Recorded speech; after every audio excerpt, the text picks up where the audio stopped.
Okay, इससे पहले वाले दो वीडियो हमरे जानी थे cathode ray experiment. Cathode ray experiment से हमरे सीखने को ये मिला था। कैथोड रे एक्सपेरिमेंट जाके सब देख लोगे, ठीक है। कैथोड रे एक्सपेरिमेंट खास करके, ठीक, ग्रुप में है ना, नहीं वीडियो छोड़िए, लिंक आया नहीं आया तो मैं सेंड कर दूंगा। कैथोड रे एक्सपेरिमेंट में हमने जाने थे डिटेक्शन करी थे नेगेटिव चार्ज जो है वो फ्लो करता है, नेगेटिव चार्ज जो है वो फ्लो करता है, उसको बोलते थे कैथोड रे। काहे में इससे पहले इलेक्ट्रॉन के बारे में तो पता था नहीं, है ना, नहीं, उसको बोले जाता था कैथोड रे। अच्छा, वो कैथोड रे को बाद में प्लस चार्ज और माइनस चार्ज दोनों के बीच में रखी गई। वो कैथोड रे जो था प्लस चार्ज की तरफ झुक गया। जब झुक गया हमने उसको क्या बोलेंगे थे, तो बोलेंगे थे कि वो जो रे है वो नेगेटिवली चार्ज है और उसका नाम होता है इलेक्ट्रॉन। बात समझ में? तो उसका नाम हमने क्या रखेंगे ना, इलेक्ट्रॉन रखेंगे। तो बाद में हमने यही कैथोड रे एक्सपेरिमेंट से इलेक्ट्रॉन के बारे में जानी। अच्छा, प्लम पुडिंग मॉडल जानी। प्लम पुडिंग मॉडल से हमने जानी प्लस चार्ज और माइनस चार्ज दोनों बोल के कोई चीज है। अच्छा, प्लस चार्ज के बारे में भी वीडियो करेंगे। प्लस चार्ज से पहले मैं न्यूक्लियस के बारे में बोल देता हूँ ताकि प्लस चार्ज बाद में समझ में आए, न्यूट्रॉन भी समझ में आए। टोटल एक एक मॉडल के बारे में बताऊंगा। जैसा कैथोड रे एक्सपेरिमेंट था वैसे एनोड रे एक्सपेरिमेंट होगा। अभी का जो एक्सपेरिमेंट है वो होता है अल्फा स्कैटरिंग मॉडल। अल्फा रे scattering model by the Rutherford. यानी एक्चुअली उनका मिशन न्यूक्लियस निकालने का था ही नहीं। रदरफोर्ड का काम एक था, वो बेचारे भटक के एक जगह चले गए। बात समझ में आया? जे थॉम्सन के मॉडल से वो सहमत थे ओके ना। एटॉमिक स्ट्रक्चर कभी प्लम पुडिंग टाइप हो ही सकेगा। प्लम पुडिंग मतलब केक के तो बोला था ना, प्लम पुडिंग क्या है, केक के ऊपर जैसा ड्राई फ्रूट्स रहता है। हेलो, केक के ऊपर जैसा ड्राई फ्रूट्स रहता है ना, जैसा उस प्लम पुडिंग मॉडल को समझाने के लिए हमने एग्जांपल दिए थे तरबूज का। एक्चुअली वो तरबूज का जो मॉडल तुम्हारे 9th क्लास में पढ़ती हो एक्चुअली तरबूज का मॉडल था नहीं, उसको बोलते क्या model, plum pudding model. Plum pudding model का मकसद यही था कि उसके ऊपर जो ड्राई फ्रूट सब चिपकी था वो is just like a electron, और जो पूरा केक था वो क्या था, प्लस चार्ज। समझ में? तो उनके स्ट्रक्चर से इनको सेटिस्फाई हुआ रदरफोर्ड कि नहीं, एक्चुअली एटॉमिक मॉडल स्ट्रक्चर ऐसा कभी हो ही सकेगा नहीं। इसीलिए वो कैन मेक तो स्ट्रक्चर को डिटेक्ट करने के लिए, एटॉम का स्ट्रक्चर कैसा रहता है वो डिटेक्ट करने के लिए वो करेंगे एक एक्सपेरिमेंट। इसका नाम हमने क्या दिया, बोल, अल्फा रे स्कैटरिंग मॉडल। उंगलियां थी बैठ के अल्फा रे स्कैटरिंग। अल्फा रे स्कैटरिंग मॉडल में क्या हुआ था ना, सब अब पहले डायरेक्ट वीडियो में ही समझाता हूँ, ठीक है। बस इतनी याद रखे रहो, अल्फा रे स्कैटरिंग मॉडल को समझने के लिए लगभग 1908 से 1913 लग गया था टाइम। इसी के बीच में उनको नोबेल भी मिल गया था 1911 में, है ना। ये सब यही जो दौर के साइंटिस्ट थे वो अपने आप में बहुत महान साइंटिस्ट थे। सुनसुत्री का कोई नोबेल प्राइज ले सकेगा नहीं, उसके लिए उतनी मेहनत भी करना है ना, नहीं। 1911 में रदरफोर्ड को इसी से तो नोबेल प्राइज भी मिला था। और 1908 से 1911 के अंदर सबसे अहम भूमिका न्यूक्लियस के बारे में, वो गई तो कुछ और निकालने एटॉमिक स्ट्रक्चर, लेकिन उनको मिल गया कुछ और, क्या, न्यूक्लियस। खाली न्यूक्लियस मिला नहीं, वो न्यूक्लियस के बाद उनका दिमाग इतना, वो न्यूक्लियस के बारे में पढ़ने का, जानने का, रिसर्च इतना ज्यादा करी थे कि वो साइंटिस्ट का दिमाग को हिला के रख देता। और एक तो नया सिस्टम अभी ऑन कर देने जिसको हम क्या बोलते हैं, न्यूक्लियर इंजीनियरिंग, है ना, नहीं बोला था न्यूक्लियर इंजीनियरिंग रदरफोर्ड का एक्सपेरिमेंट का नतीजा है। वो एक तो टोटल अलग ब्रांच है ना, नहीं। हाँ, जैसा तुमने पढ़ती हो ना फिजिक्स, केमिस्ट्री, मैथमेटिक्स, बाद में ग्रेजुएशन में एक एक तो ऑनर्स अलग अलग हो जाता है उसका, फिजिक्स अलग, केमिस्ट्री अलग, मैथमेटिक्स अलग। उसी उसके बाद में केमिस्ट्री जाओगे, ऑर्गेनिक, फिजिकल केमिस्ट्री ऐसे जाओगे, उसी डिवाइड होते होते जाएगा। उनमें से एक तो है इंजीनियरिंग, बोलते हैं न्यूक्लियर इंजीनियरिंग, है ना, नहीं। अच्छा, अब वीडियो के जरिए पूरे तरीके से डिटेल में समझते हैं एक्चुअली है। जे थॉम्सन जो थे वो प्लम पुडिंग मॉडल भी थे, पॉज कर दीजिए। जे थॉम्सन जो थे वो प्लम पुडिंग मॉडल भी थे, तो जिसके द्वारा जो रदरफोर्ड थे वो सेटिस्फाइड थे कि उनका जो मॉडल है वो क्या ना एटॉमिक स्ट्रक्चर को पूरे तरीके से ठीक से समझा सकेगा, ये काबिल थे। माने क्या, स्ट्रक्चर को समझाने के लिए उनका मॉडल काफी था नहीं, प्लम पुडिंग मॉडल काफी था नहीं। इसीलिए एर्नेस्ट रदरफोर्ड जो थे वो अपना एक तो मॉडल बताने के लिए, समझाने के लिए कैसा एटॉमिक स्ट्रक्चर होना चाहिए, वो एक तो रिसर्च करी, जिसको हमने क्या बोले ना, अल्फा रे एक्सपेरिमेंट बोली ना, अल्फा रे स्कैटरिंग मॉडल भी बोलते। प्ले करो, अल्फा रे स्कैटरिंग मॉडल है क्या चीज, उसके बारे में जानेंगे। देखो, सबसे पहले क्या करेगी, यहाँ पर जो ब्लू वाला चीज देखते, ब्लू वाला, इसको बोलते हैं ये तो रेडियो एक्टिव मटेरियल है। रेडियो एक्टिव मतलब बहुत ही सेंसिटिव मटेरियल। इसी से ही अल्फा रे निकलता है। इससे क्या निकलता है? अल्फा रे निकलता है। इसको एक तो बॉक्स के अंदर रखिए। किसके अंदर रखिए? एक तो बॉक्स के अंदर रखिए। देखो बॉक्स के अंदर है ये ब्लू कलर का। हाँ ये कौन? हाँ, ये होते रेडियो एक्टिव मटेरियल। इससे जो निकलता है वो होता है अल्फा रे। ये क्या निकलता है? अल्फा रे। इसलिए याद रखो लिखी से भी रेडियो एक्टिव मटेरियल। पॉज करो। ये अल्फा रे प्रॉपर एक ही तो डायरेक्शन में जाए, इसीलिए यहाँ पर एक तो देखो पतला वाला नली रखिए, चारों तरफ से बंद होगा, है ना? नहीं, चारों तरफ से नहीं बंद होगा, अल्फा रे भी स्कैटर हो जाएगा ना चारों तरफ। तो एक ही तो जगह को ही हमको अल्फा रे को फोकस करना है। ये तो फायर कहाँ से होगा? प्रॉपर जगह को, है ना? नहीं, तो उसको प्रॉपर जगह को फायर करने के लिए प्ले करो, तो उसको एक तो बॉक्स के अंदर रख के एक तो प्रोजेक्ट करने के लिए प्रॉपर एक तो नल भी लगाई गई, जो रस्ते अल्फा रे ठीक से प्रोजेक्ट हो सके। अच्छा, अल्फा रे जो था ना, अल्फा रे में इलेक्ट्रॉन था ही नहीं, वो एक तो हीलियम एटम था जिसमें 2 ठो प्रोटॉन और 2 ठो न्यूट्रॉन था। पॉज करो। 2 ठो प्रोटॉन और 2 ठो न्यूट्रॉन था। अच्छा, प्रोटॉन मतलब पॉजिटिव चार्ज, न्यूट्रॉन मतलब कोई चार्ज नहीं। कुछ नहीं, 2 है मतलब है क्या? कुछ नहीं, 2 है मतलब है क्या? 2। यानी न्यूट्रॉन रहना जो नहीं रहना वही आइटल ना, वो न्यूट्रल है, उसको बंद कर दो। और क्या रही? 2 ठो प्रोटॉन। इसीलिए मैं तुमको 10 बार पढ़ाने के लिए बताया था अल्फा पार्टिकल कंटेन He++। क्या बोला था? He++, डबल प्लस जिसको बोला था। डबल प्लस मतलब इसके इसमें 2 ठो प्रोटॉन है, इसीलिए 2 ठो प्रोटॉन के लिए 2 ठो प्लस चार्ज रखे गया था, और इसके पास 2 ठो न्यूट्रॉन भी है। यानी अगर देखा जाए इसके पास प्रोटॉन है 2 ठो, न्यूट्रॉन है 2 ठो, यानी इसका मास हो गया 4, लेकिन चार्ज होता है सिर्फ 2, यानी प्रोटॉन का चार्ज। न्यूट्रॉन को हमने काउंट में कभी लेते हैं नहीं। मास इसीलिए क्योंकि न्यूट्रॉन का चार्ज है नहीं सीधा, लेकिन इसका मास है, वजन है ना? इसीलिए इसका 2 इसका 2 मिलकर कितना हो गया? 4। इसीलिए मास चार्ज हो गया 4 हो गया, लेकिन चार्ज हमारा 2 ही रहा प्लस। ठीक है, प्ले करो। ये देखो प्ले करेंगे, ये रेडियो एक्टिव मटेरियल के बारे में लगभग तुमने समझ गए। हाँ, ये देखो चार्ज 2 ही है, यानी किसमें चार्ज 2 यूनिट मास। अच्छा, सामने रखेगी एक तो पतला गोल फाइल, सोने का पतिया। पॉज करो। क्या रखेगी? सोने का पतिया। इसका जो थिननेस था, थिननेस मतलब पतला, कितना पतला था?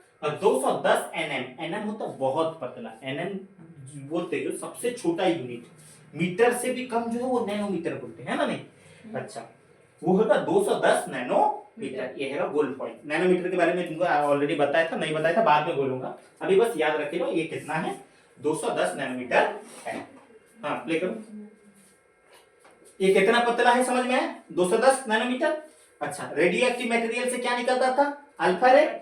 उसका मास कितना था? 2 ना 4? मास था 4, चार्ज था कितना? 2। Very good. अब देखो, ये रखे गया ग्लास, ग्लास स्लिट, कांच का। ये 2 तो स्लिट रखने का मकसद क्या? कहीं के लिए ना अल्फा रे को स्ट्रेट लाइन में डाला जा सके। पॉज करो। अगर ये स्लिट नहीं रखेंगे तो वो एक पुल्ला जाएगा, एक चीज आएगा क्या ना? एक पुल्ला जाएगा, तो हमें समझ सकेंगे नहीं। हमको अल्फा रे एक स्ट्रेट लाइन में, इसीलिए इधर रख दी ताकि साइड का जो अल्फा रे है बी पर ही पीटी होके रह जाएगा, लेकिन आगे को जो पास करेगा वो सिर्फ एक तो स्ट्रेट लाइन ही जाएगा, जो याद एक स्ट्रेट लाइन है। हाँ, ले करो। हाँ, ये स्लीव से जो तो अल्फा रे गया,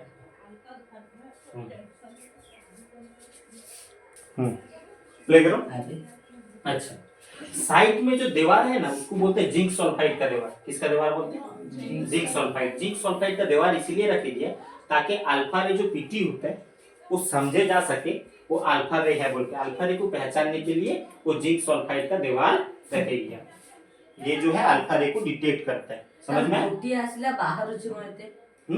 वही तो समझाने के बाद ही समझ सकोगे एक्चुअली चीज क्या हो। अच्छा, यहीं पर देखो कुछ अल्फा जो है डिफरेंट डिफरेंट एंगल से पास करी, बैक करो। कुछ अल्फा जो है डिफरेंट डिफरेंट एंगल से पास करी, लेकिन ज्यादातर जो है आगे को क्या करी? फोकस करी से, क्या हुई से? आगे को गई से। तो इससे कंक्लूजन क्या हुआ?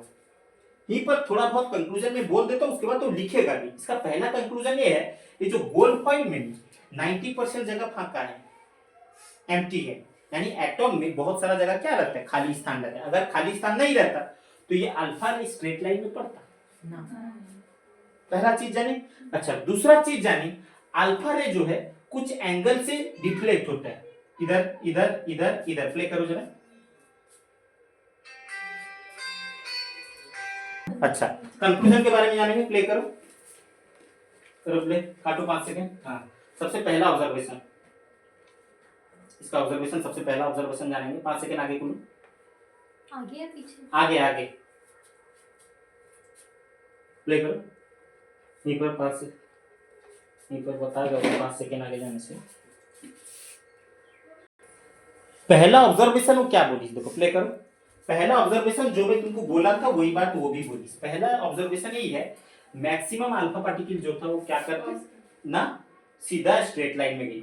अच्छा, दूसरा ऑब्जर्वेशन है, ऑब्जर्वेशन मतलब क्या देख के, कुछ अल्फा पार्टिकल जो है डिफ्लेक्ट हुई। डिफ्लेक्ट मतलब अब अलग अलग एंगल से गई, ज्यादातर सीधा गई, कुछ जो है अलग अलग एंगल से गई। हाँ प्ले करो।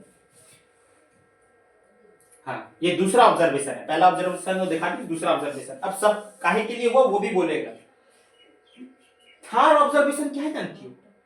थर्ड ऑब्जर्वेशन है 12,000 में सिर्फ एक ही ठो अल्फा पार्टिकल छिटकते थे अलग, यानी 12,000 जब स्ट्रेट जाते थे उनमें से एक ही ठो क्या होता था ना, साइड होके छिटकते थे। हैं? मान वही हिसाब से कितना अल्फा पार्टिकल जाता रहेगा समझ सकते हो। असंख्य इनफाइनाइट अल्फा पार्टिकल जाते हैं यहाँ पर। तो वो कहते हैं पर 12,000 में एक अल्फा पार्टिकल स्कैटर्ड होता है। ये है थर्ड ऑब्जर्वेशन। अच्छा,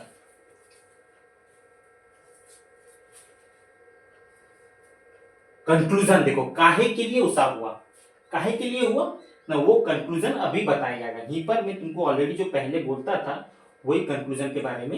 ये देखो, ज्यादातर मैक्सिमम लाइट जो है इसके खाली जगह देखो, जो न्यूक्लियस के साइड में आता है, यहीं पर लिखिए देखो, most of the space in the atom is empty.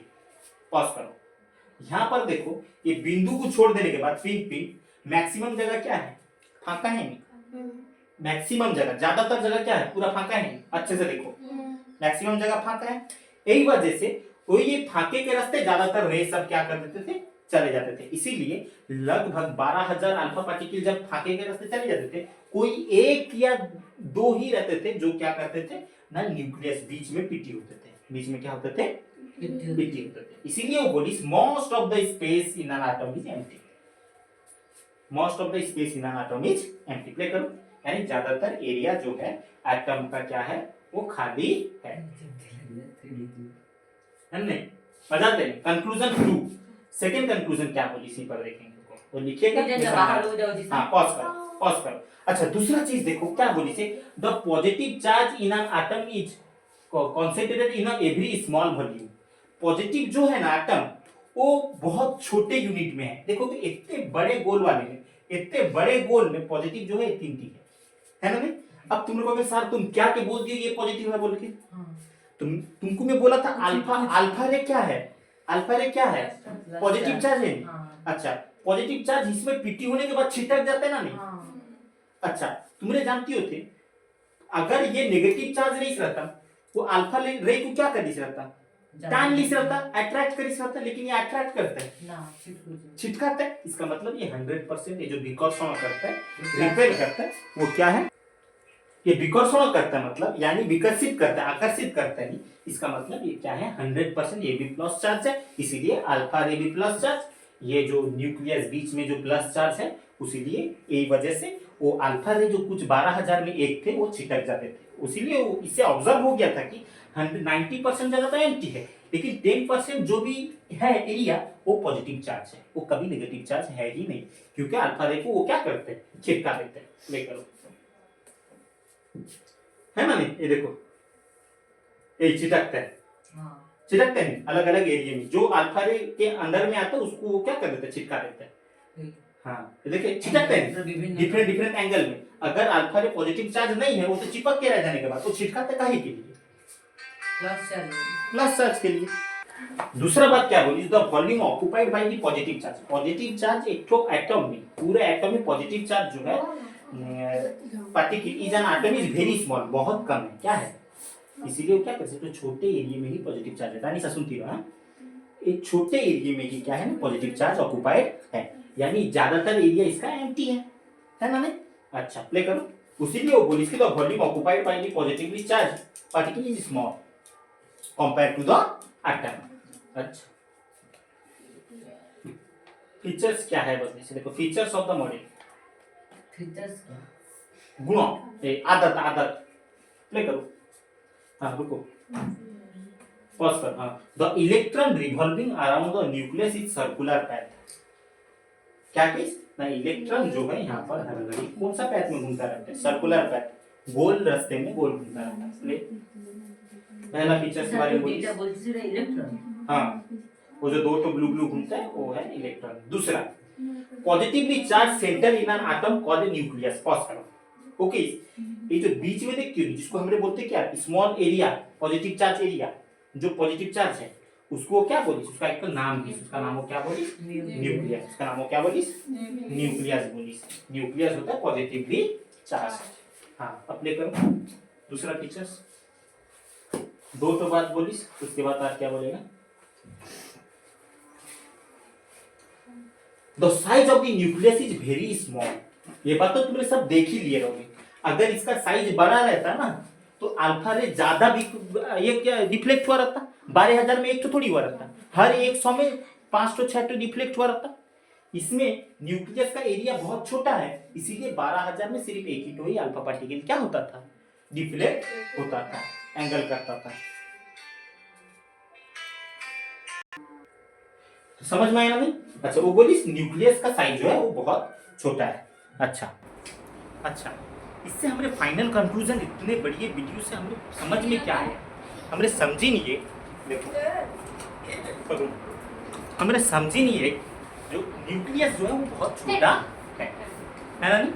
वो बीच में है और अल्फा पार्टिकल भी पॉजिटिव का चार्ज है, नहीं तो वो डिफ्लेक्ट होता नहीं। और न्यूक्लियस छोटा है क्या कहता नहीं? अगर न्यूक्लियस छोटा नहीं रहता तो क्या होता?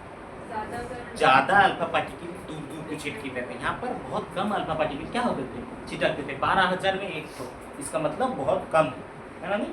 अच्छा और एक चीज क्या जाने? और एक चीज जाने क्या ना एटम के अंदर ज्यादातर एरिया क्या है ना खाली फांका है, इसीलिए अल्फा पार्टिकल जो था मैक्सिमम अल्फा पार्टिकल सीधा भाग जाता था। That's all. समझ में? Thank you. ये एक बड़ा इंपॉर्टेंट वीडियो है ना नहीं? अगर ये वीडियो तुमको सच में समझ में आया तभी सब्सक्राइब और लाइक करोगे, नहीं तो नहीं दरकार